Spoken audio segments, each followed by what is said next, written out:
The wind continued to howl. It rushed through the broken window. It carried the scent of dry sage and the metallic tang of blood. My arms stung. Small cuts burned like fire, but the pain was distant, far away, like it belonged to someone else. I kept driving, mile after mile. The highway stretched out before me, a ribbon of black asphalt cutting through the endless dark. The rearview mirror was empty now. The pickup truck was gone. Its headlights had faded, swallowed by the desert night. There was no pursuit, no sirens, no flashing lights, just the hum of the engine and the whistle of the wind. It sounded like a ghost singing, low and mournful. I checked my mirrors again. Left, right, center. Nothing but darkness. Shadows dancing on the edge of vision, playing tricks on tired eyes. I tightened my grip on the steering wheel. My knuckles were white, tense, rigid, but I forced my shoulders to drop. I forced my breathing to slow down. In, hold, out. Panic was dangerous. Panic made you make mistakes, and I had already made one mistake tonight, stepping out of the cab, checking that silent trailer.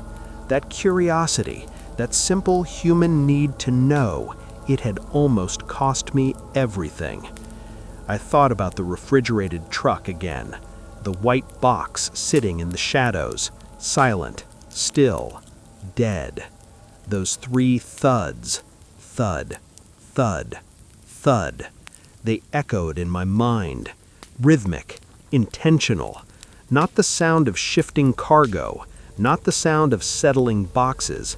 It was a signal, a lure, designed to draw a driver out, to make them leave their sanctuary, leave their locked doors, leave their safety, and step into the open, into the trap. If I had opened those rear doors, what would I have found? Would there be a person inside, scared, hurt, begging for help? Or would the trailer be empty, just a hollow shell, waiting for me to get close enough so the man with the metal tool could strike? It didn't matter now. The answer was lost in the desert dust, behind me, far behind me. I glanced at the dashboard clock. 3:14 a.m., the witching hour, when the world feels thin, when the veil between what is real and what is imagined becomes fragile. The desert outside was vast, unforgiving, ancient. It had seen everything. Accidents, disappearances, secrets buried under the sand. It kept its silence. It never spoke. It just watched, with a million unblinking stars, cold, distant, indifferent. My truck rumbled beneath me, a steady, comforting vibration. It was the only thing keeping me grounded. The broken glass on the passenger seat crunched softly every time I shifted gears. Crunch, crunch. A reminder of how close it had been, how easily the night could have ended differently. I reached up with my good hand. I touched the jagged edge of the window frame. Sharp, dangerous. I pulled my hand back quickly. I needed to cover that hole. The wind was getting colder. It bit at my skin, numbed my fingers. I looked around the cab, searching for something, anything, to block the draft. I found an old rag in the glove compartment, dirty, greasy, but thick. I stuffed it into the gap. It helped a little. The whistling sound decreased, changed pitch from a high scream to a low hum. Better, much better. I focused on the road again, the white lines on the asphalt, passing beneath my tires. Whoosh, whoosh, whoosh. A hypnotic rhythm, like a metronome counting down the miles, counting down the seconds, taking me further away from that place, further away from the danger. But the feeling remained, the feeling of being watched. It hadn't left. It sat in the passenger seat, invisible, heavy. I could feel its presence, like a cold spot in the warm air. I tried to shake it off. I told myself it was just adrenaline, just the aftermath of fear. My brain was still firing warning signals, still scanning for threats, still expecting the headlights to appear in my mirror, expecting the bumper of the pickup truck to slam into my rear end. But the road remained empty, endless, dark, peaceful, too peaceful. I remembered the stories I had heard, whispers in diner booths, tales shared over stale coffee at truck stops, stories about bait trucks, about gangs who used distress signals to stop drivers, about people trapped in trailers as lures. I had always laughed them off. Just scary stories, I had said, things to keep rookies awake at night. I thought they were exaggerations, myths created by tired minds. But tonight proved them real. The coordination was perfect, the timing was precise, the silence of the reefer unit, the arrival of the pickup, the methodical approach of the man. Nothing was random, nothing was accidental.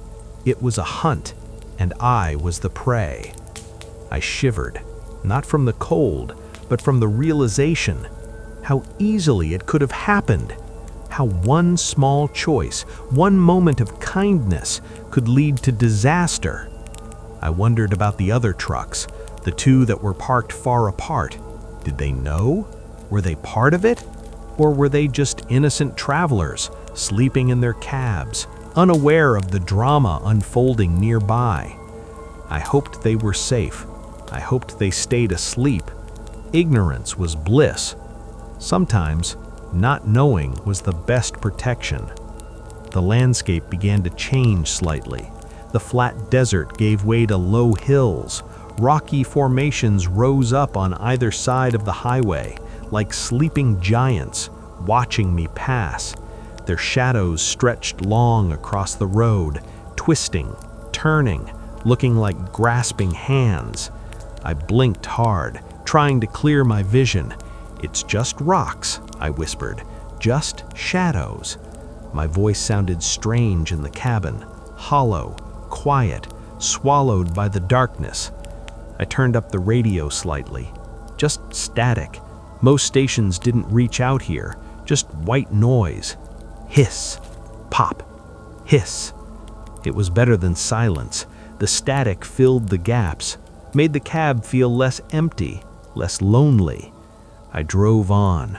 Minutes turned into hours, or maybe it was only minutes. Time felt distorted, stretched like taffy. The speedometer held steady, 65 miles per hour. Safe, legal, unnoticed. I didn't want to draw attention, not anymore. I wanted to be invisible, just another shadow on the highway, drifting through the night, unseen, unknown. My arm began to ache more. The cuts were drying, sticking to my sleeve.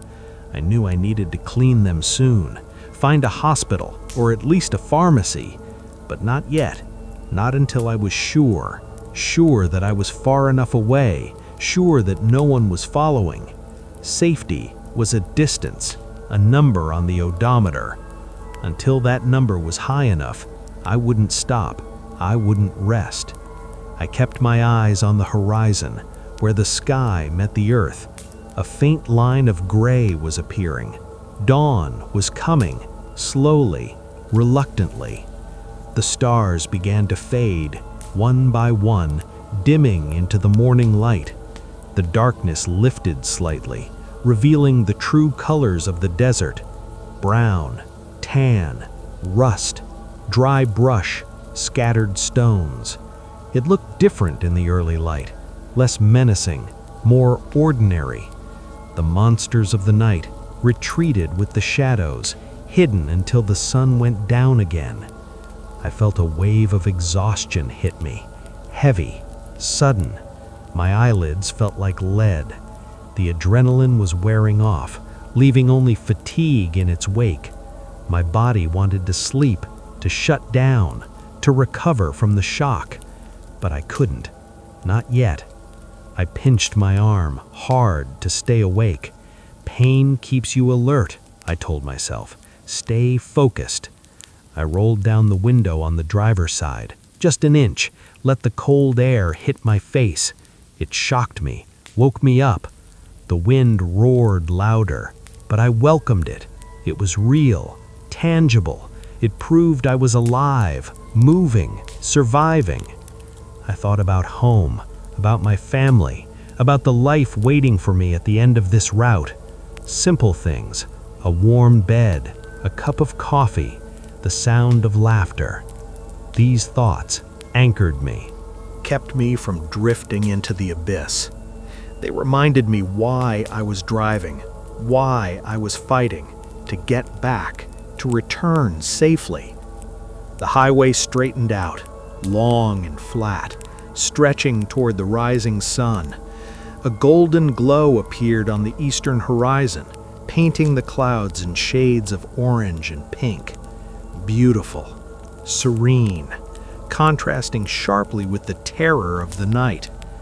Nature didn't care about our fears. The sun rose anyway. The day began anyway. Life went on. I saw a sign in the distance. Next services 50 miles. A gas station. Food. Help. It was still far away, but it was a goal, a destination.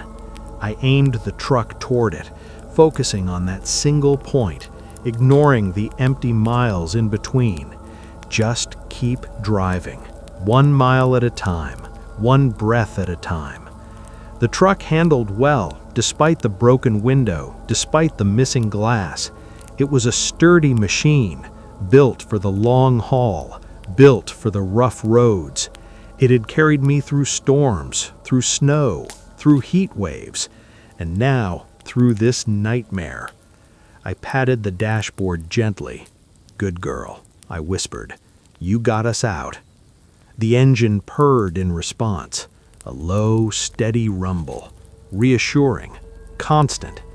I checked the mirrors one last time. Still empty, just the road behind me, empty and quiet. The silence was different now.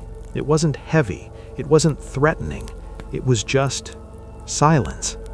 The quiet of the early morning, before the world wakes up, before the traffic starts. A peaceful quiet. I allowed myself to relax slightly. My grip on the wheel loosened. My shoulders dropped lower. The tension began to drain away, slowly, like water receding from a flood. I was safe. For now.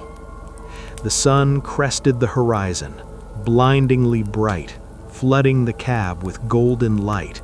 It warmed my face, chased away the last remnants of the cold. The shadows disappeared.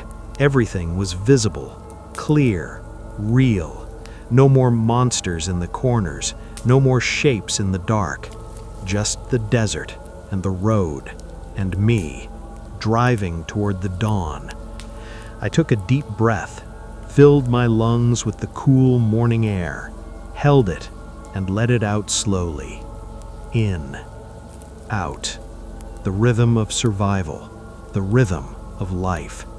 I was still here, still driving, still breathing, and that was enough. For today, that was enough. The gas station came into view, a cluster of buildings, neon signs flickering off in the morning light, cars parked in the lot, normal cars, normal people, safety. I signaled my turn, slowed down, pulled off the highway. The tires crunched on the gravel, a familiar sound, a safe sound.